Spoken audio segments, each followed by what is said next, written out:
बिस्मिल्लाहिर्रहमानिर्रहीम। खातिन हज़रात, अख्तर अब्बास का सलाम पहुँचे।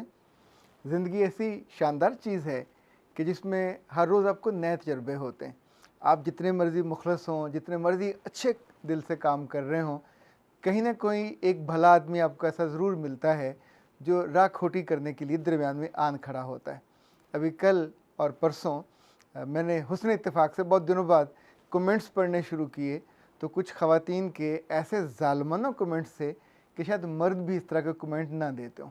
अच्छा, उनका कुछ नहीं लगा हुआ, ना उनका कोई ख़र्च हुआ, ना उनका कुछ उस पर प्लानिंग उन्होंने की, और ना हमारे काम में उन्होंने कोई हमें राहत पहुंचाई, पर वो तबसरे करके दुख ज़रूर पहुंचाया। अब सोचें कि ये जो काम और जो चैनल हम चला रहे हैं, आई एम सो कमिटेड कि अभी 2 दिन पहले आई वाज इन मानसेरा और मुझे ऑफिस से फ़ोन गया कि जो वीडियोस हैं वो कम हैं और अगले 2 दिन आप चूँकि पेशावर हैं तो गैप आ जाएगा। मैं 10 घंटे का सफ़र करके पहुंचा, वीडियोस रिकॉर्ड कराई और रात को 2 बजे यहाँ से निकला और सुबह आई वाज इन पेशावर। वहाँ मेरा होटल बुक था, वो दिन मेरा ज़ाया गया। पर जिस बात को हम पैशन कहते हैं, पैशन तो यही होता है, पैशन आप जीते हैं। तो इस तरह के जितने तबसरे आते हैं, समटाइम उनको देख के ये मैं ज़रूर सोचता हूँ कि ये जो भली ख़वातीन हैं, अगर ये तबसरा करके दिल आज़ारी ना किया करें। अब सोचें, जो हम जैसे इन पॉजिटिव अप्रोच के साथ चीज़ों को माइंड करती हैं और उस पर ज़ालमाना तबसरे करती हैं, अगर इनका घर बसा हुआ हो तो वो चलेगा नहीं, और अगर फ़र्ज़ के ये किसी रिश्ते में हो तो वो भी नहीं चल सकता। याद रखिएगा, ज़िंदगी में जब आप दूसरों की कदर नहीं करते, जब आप दूसरों पे उंगली उठाते हैं बेवजह और बार बार, आप दफ्तर में हो तो दफ्तर आपको निकाल बाहर करेगा। ये घर एक आध नहीं, एक एक महीने में 40-40 हज़ार डाइवोर्सें हो रही हैं, और ये सारी डाइवोर्सें वो नहीं हो रही जो इंगेज्ड शादियां हैं, ये सारी लव मैरिजेस में हो रही हैं।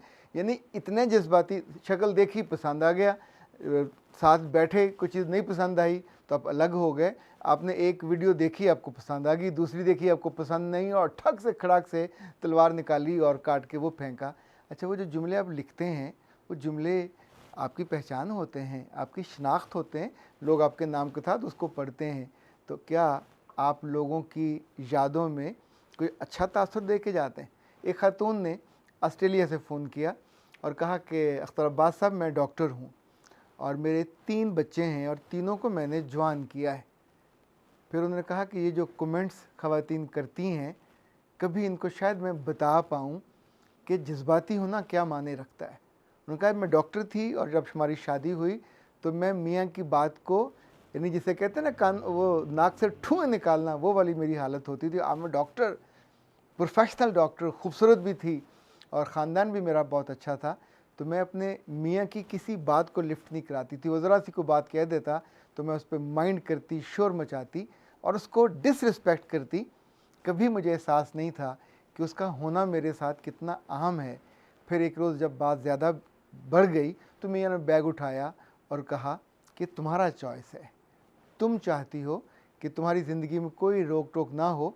मैं मोहब्बत करना चाहता था, तुमने नहीं करने दी। मैं इस घर की ओनरशिप के साथ जीना चाहता था, तुम्हारी अना आड़े आई। ये बच्चे मेरे भी थे, मैं इनके साथ अपने पूरे ख्वाब जीना चाहता था, अपनी ज़िंदगी को सरसब्ज़ और बाग जैसा बनाना चाहता था, पर तू मुझे बेदखल करने पे तुली हुई है। मुँह से तू नहीं कहती, पर तेरी हर बात का इख्ताम यहीं पे होता है, तेरी हर बात मेरे दिल पे ज़ख्म लगाती है। ये मेरा बैग और लो मैं चला, और मैं शायद कभी पलट के वापस ना आऊँ। तुमको मैं तंग नहीं करूँगा, ना तुम्हें टीज़ करूँगा, पर मैं तुम्हें छोड़ दूँगा अकेले ज़िंदगी बसर करने के लिए।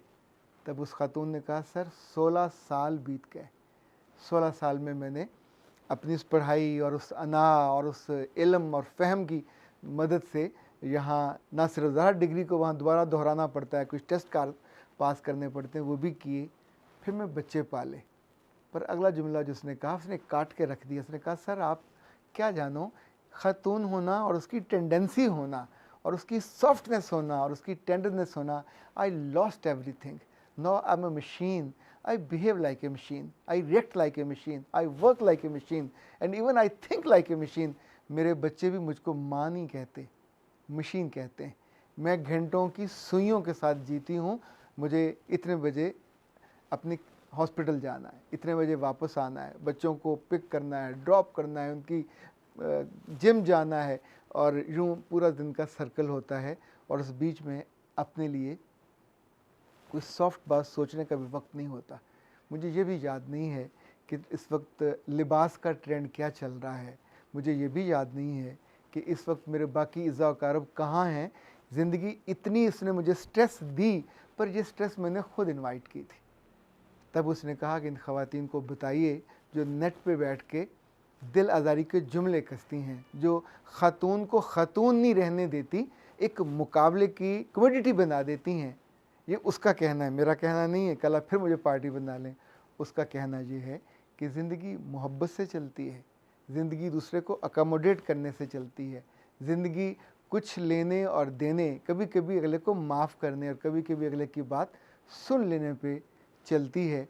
और ज़िंदगी कभी भी ऐसी नहीं हो सकती कि दोनों हर वक्त दो दुश्मनों की तरह बिहेव करें और फिर भी ज़िंदगी चलती रहे।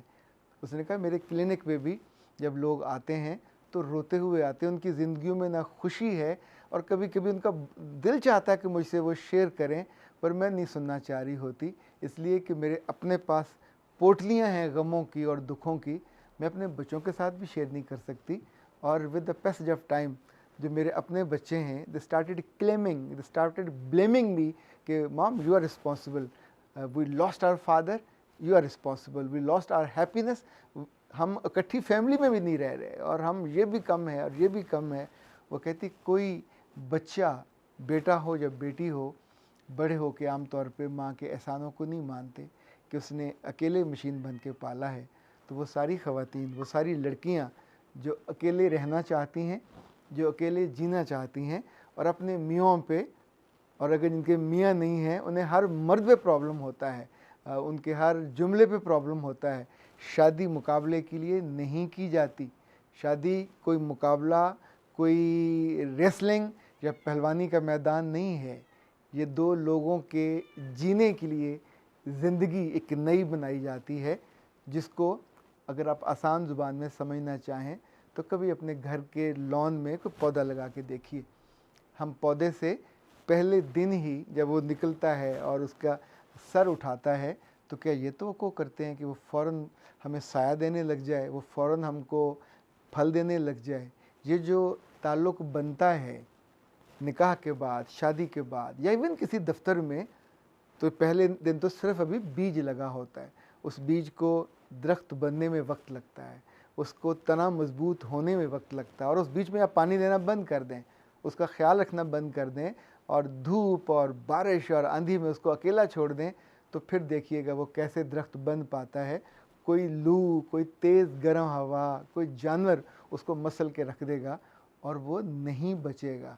किसी ताल्लुक़ को बनाना हो तो दावे से नहीं बनता, केयर से बनता है। बचाना हो तो नारों से नहीं बचता, वो मोहब्बत से बचता है। मेरा रब आपके ताल्लुकात को बनाने और बचाने में आपकी मदद करे। अख्तर अब्बास को इजाज़त दीजिए। अस्सलाम वालेकुम।